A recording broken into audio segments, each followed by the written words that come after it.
জিলকদ, জিলহজ, মুহররম এবং রজব, এই 4টি মাস হচ্ছে পবিত্র মাস এবং অন্যান্য কাজগুলো নিষিদ্ধ করেছে।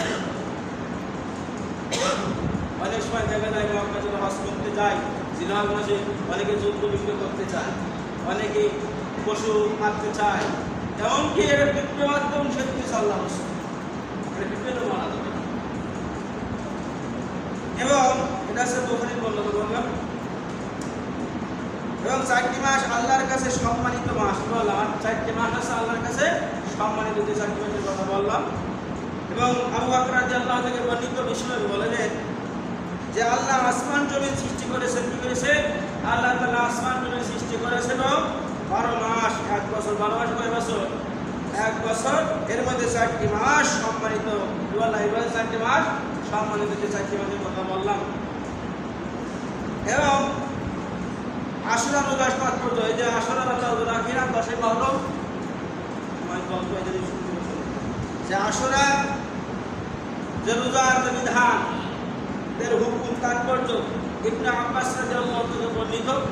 বিশ্বনবী বলে মদিনায় আগমন করে বড় ঘটনা ঘটে। মদিনায় আগমন করে এবং দেখতে পেলেন ইহুদি এবং নাসারা আশুরার দিন রোজা রেখেছে। এদিন ইহুদি এবং নাসারা আশুরার দিন রোজা রেখেছে। বিশ্বনবী প্রশ্ন করলেন, কি ব্যাপার তোমরা এই রোজা রেখেছ? তা বলে মুসা নবী যে বনী ইসরাইলের কবল থেকে যে মুক্তি পেয়েছেন এই জন্য আমরা এই দিন রোজা রাখি। কোন নবী? মুসা নবী। বনী ইসরাইল ঘটনা আমরা শুনেছিলাম। বলে ওই যে ফিরাউন পারা করে ওই যে নদী ডুবে যায় না, তখন বললে আমরা না শুরু করে।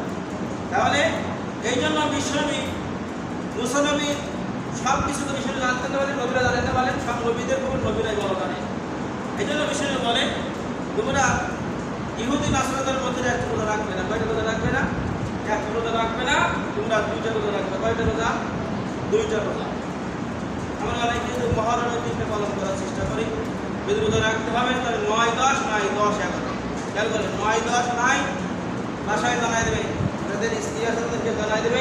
অনেকে রোজা রাখতে চায়, এই জন্য তাদেরকে জানাই দেবে 9, 10 নাই 9, 11 এবং 10 এই 2 দিন রোজা রাখবেন। আমি বিস্তারিত বলবো না এখন।